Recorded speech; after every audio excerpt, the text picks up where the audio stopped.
Welcome to Miss Retro Reads. I'm going to be telling you about the people who took out Bonnie and Clyde. Bonnie and Clyde had been on a rampage. They killed at least 13 people between 1932 and 1934. One of the men who took them out on his deathbed was asked by his son, "Dad, did it ever bother you that you used your gun so much?" "Boy," said the old ranger, "I've killed 52 men and one woman. I killed them all right legally, and I go to sleep every night knowing I did right." A short time later, Hammer died. These were his last words.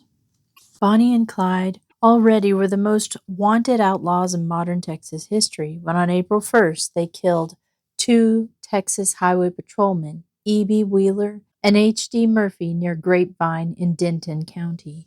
On April 10th, Hammer called L.G. Ferris, chief of the Texas Highway Patrol, to give him the license plate number and description of the latest car the outlaws were driving. Ferris told him the Highway Department, which then had responsibility for policing Texas roadways and had just lost two young officers at the hands of Bonnie and Clyde, wanted an additional lawman in on the hunt. "I asked for B.M. Gault," Hammer later related to his friend Webb, the only person who ever got a detailed interview with Hammer regarding Bonnie and Clyde. "Gault had served with me in the headquarters Rangers Company. Gault met me in Dallas on April 14th and traveled with me until the chase ended." Hammer knew he had made a good choice in picking Gault to help him with Bonnie and Clyde, and so did others who knew the two men. "They made a good pair," former Adjutant General W. Bill Sterling later recalled. Gault was born on June 21st, 1886 in Travis County, the son of John M. and Minnie Gault. His father operated a dairy on Slaughter Creek Hill. Maney Gault's first career was working at a furniture manufacturing plant in South Austin.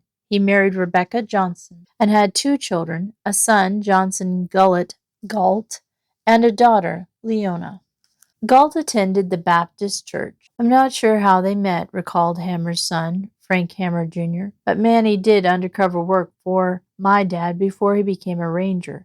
He had a knack for inserting himself into auto theft and bootlegging rings and helped my dad make a lot of cases." Gault was not a big man, but he had a big smile and blue eyes which could twinkle or pierce. He wore a plain, single-breasted suit and a straw hat, and as one writer put it, looked more like an insurance salesman or a grocer than a fearless peace officer. A month after joining the Rangers, Gault was one of 10 Rangers dispatched to Texas' latest oil field, Boomtown, the wild Gregg County city of Kilgore in East Texas. Time magazine reported that within 2 hours, they had rounded up some 300 suspects and bad characters. Then 10 Rangers herded the lot of them into the Baptist church and booked them from the pulpit. They were a measly collection. 40 were cut out for detention, and the rest were hustled out of town. 2 of those detained were wanted for murder, 3 for bank robbery. Though Gault was diminutive compared with many other Rangers, he made up for it with a forceful character. One of Gault's sisters, Barbara, later told this story about her Ranger brother. "A man ran for sheriff in a west central Texas county on a platform of cleaning up the county. That would consist mainly of taming 3 local toughs, a fellow named Doolittle and his 2 sons. The candidate was elected and later sworn into office. The day after the new lawman moved into the sheriff's office, Doolittle and his boys visited the courthouse to congratulate the man on his new job. They beat the sheriff so badly that he contacted the governor's office in Austin to report that he intended to resign and that the governor would need to call a special election. "Don't do that," the governor told the sheriff. "Just wait until I can send someone out there." The next day, Ranger Gault arrived in town. The first person he came to, he asked, "Where can I find a Mr. Doolittle?" Well, the citizen considered the question. This time of day, he'd be in the saloon. Gault went to the saloon and asked for a Mr. Doolittle. A big man looked up from his drink and headed towards the smallish ranger. "Are you Mr. Doolittle?" Gault asked. Doolittle allowed that he was. Gault explained why he was in town and added, "I hate violence." He then slapped Doolittle so hard his face turned as red as a watermelon pulp. The ranger quietly emphasized a few more points to the hard case and slapped him again. Soon local residents were watching something they had never seen before. A small man walking behind Doolittle down the main thoroughfare, headed out of town. Every 5 steps or so, Gault kicked him in the rear end. Before Gault left town, he found Doolittle's sons and imparted similar messages to them. 6 months later, the story goes, Gault decided he had better see how the sheriff was doing in his new job. The ranger called him and learned that the county was peaceful. Doolittle, the sheriff said, was currently serving as an elder in the church and had caused no further problems. The Gaults and Hammers were close. Hammer's son recalled. The two families were together frequently for games of pitch and dominoes, in addition to the weekly poker game. We had picnics and went on dove hunts, Hammer Jr. said. Dad and Gault hunted with Hays County Sheriff George Allen on the Kuykendall Ranch. There was a huge oak tree on the ranch near water. That's where we hunted. Hammer Jr. remembered Gault as a quiet man, but he had a wry sense of humor. Both rangers also shared a musical bent. Maney played a guitar, and my dad played the fiddle,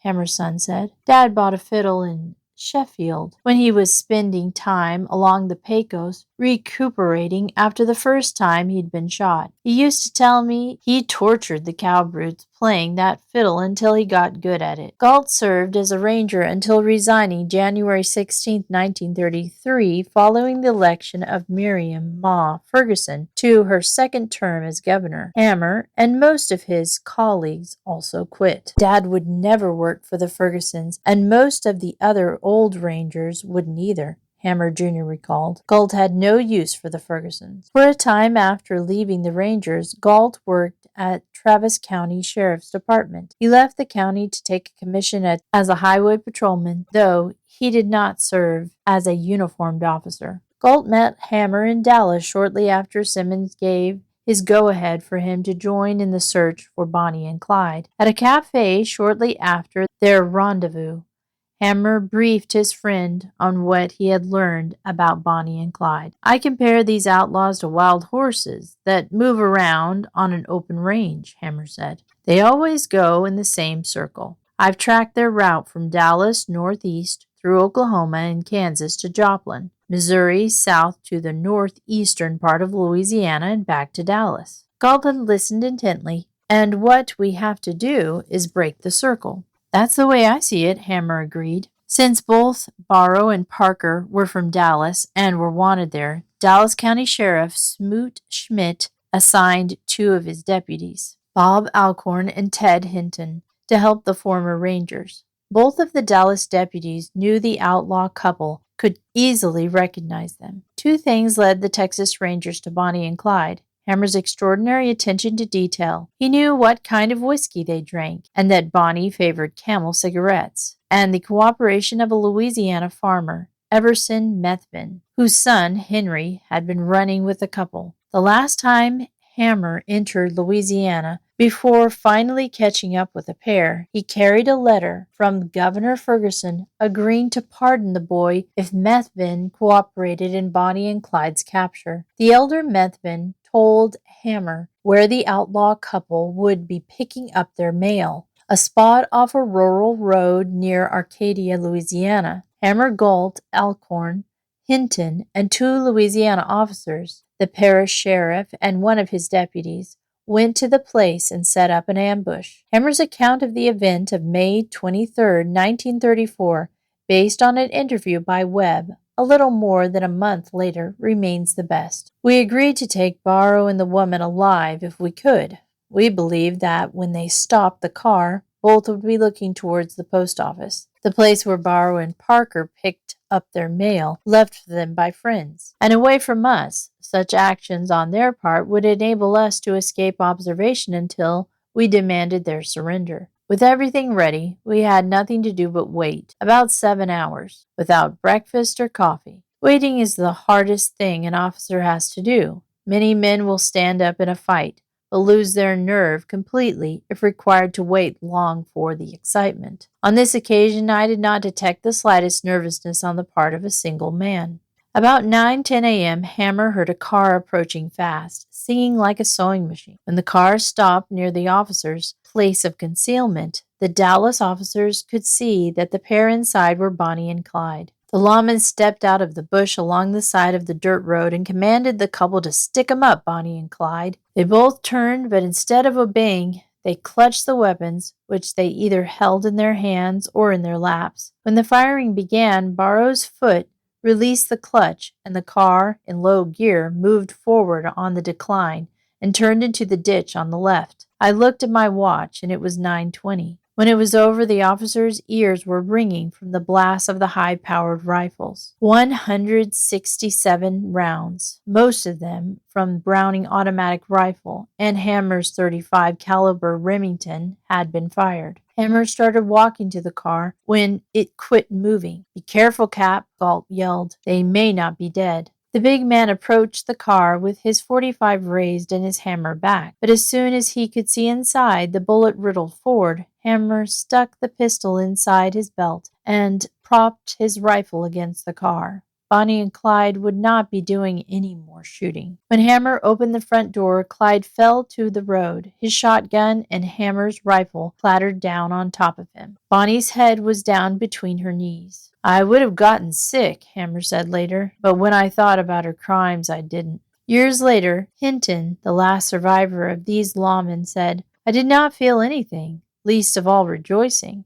The grim job was done." The officers obligingly posed for news photographers after Barrow's bullet-punctured car and the bloodied bodies of its two occupants were taken into a nearby Arcadia. Gault looked tired as he stood with Hammer and the other officers who took part in the ambush. In another shot, the former ranger managed a smile as Chief Fares and the Texas Highway Patrol stood next to him in front of Barrow's car with his arm around his shoulders. A group of Austin citizens quickly planned a gala celebration in honor of Hammer, native son of Gault, for their role in the demise of Bonnie and Clyde. The Austin Statesman boldly announced, "Hammer Gault Hero Day is set," and detailed elaborate plans for a testimonial dinner scheduled for May 28th, only 4 days after the shooting. But Hammer turned down the invitation and the party was canceled. If Hammer had not done so, Gault probably would have done the same thing. Gault and Hammer were only 2 years apart in age. Killing a dangerous man as he reached for his gun was one thing,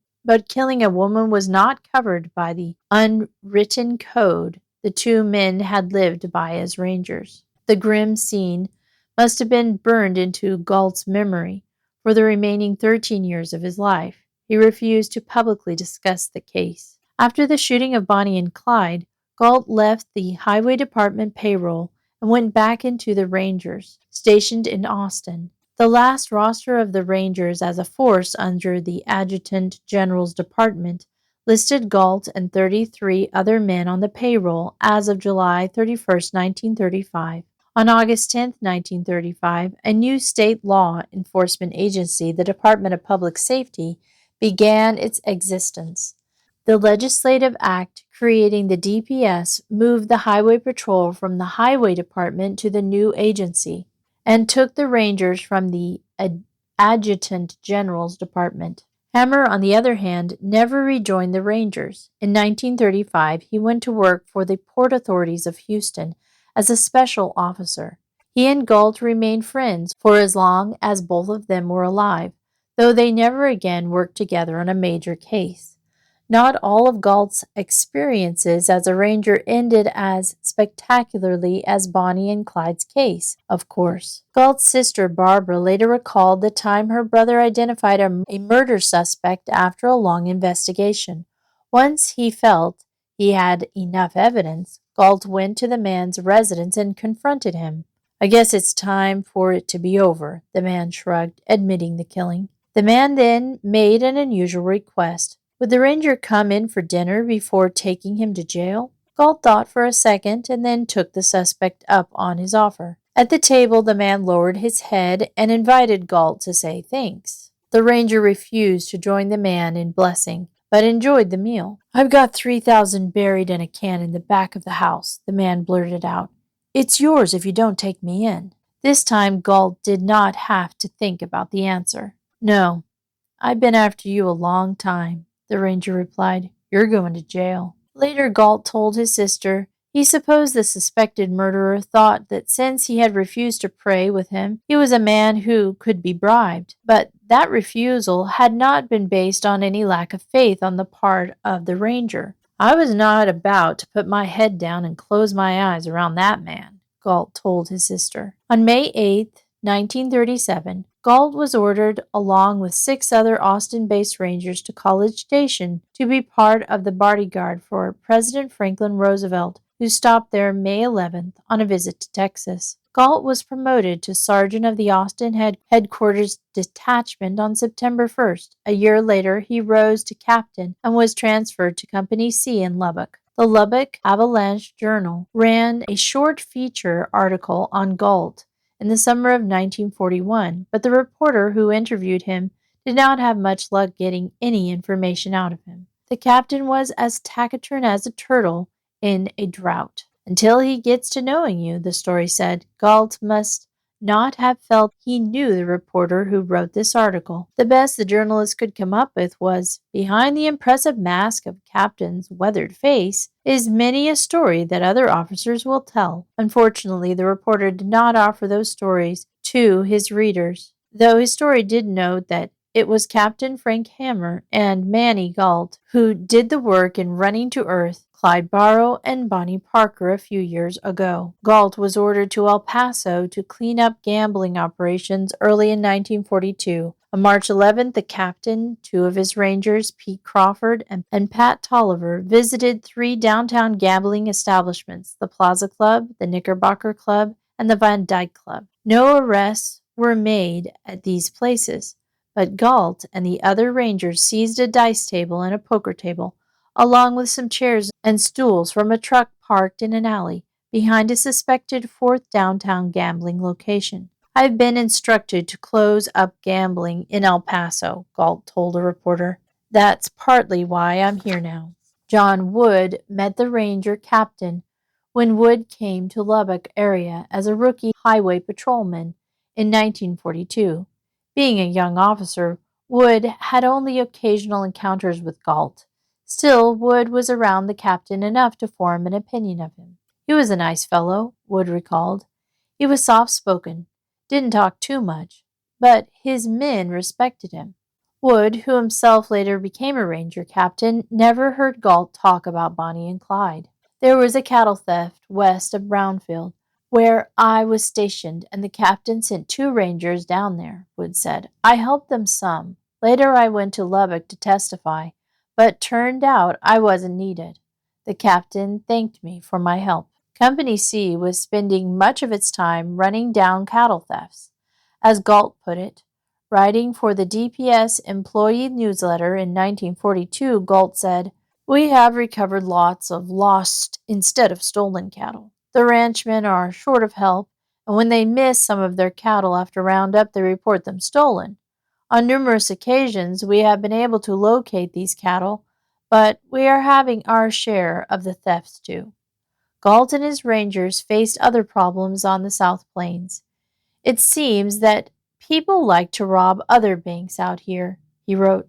I don't know whether it is the wide open spaces or whether they think we're easy, but whatever the case is, they cause us lots of worry, and in most instances, we cause them a little trouble too. Cattle theft and bank robbery were not Gault's only challenges as captain of Company C. On August 22, 1942, someone attacked Dr. Roy Hunt on a country road near Littlefield, 38 miles northwest of Lubbock, in Lamb County. He had not yet fully recovered from his gunshot wounds he suffered in the attempt to murder when someone broke into his house late on the night of October 25, 1943, or early on the morning of October 26th. The doctor and his wife, Ma Franks Hunt, were found brutally murdered later that morning when one of their 2 young daughters fled to a neighbor's house and sobbed, A big bad man killed Mommy and Daddy. The murder investigation, which eventually led to the conviction of another physician in the first attack and the conviction of an ex-convict, Jim Thomas, as the triggerman in the double murder, was headed by Gault. Thomas was tried and convicted in the case twice, each time receiving a death sentence, but in both instances his conviction was overturned by the Texas Court of Criminal Appeals. Finally, on October 21, 1946, in a crowded courtroom in Sweetwater, Thomas was convicted a third time and sentenced to life imprisonment. That case still was on appeal when an argument between Thomas and another man in Durant, Oklahoma, was permanently resolved with a shotgun blast to Thomas's face. Gault began experiencing some health problems in November 1947. He took sick leave to come home to Austin, where he and his wife had maintained their home on Nickerson Street. He died at 5:20 in the morning on December 4th at Seton Infirmary, apparently of a heart attack.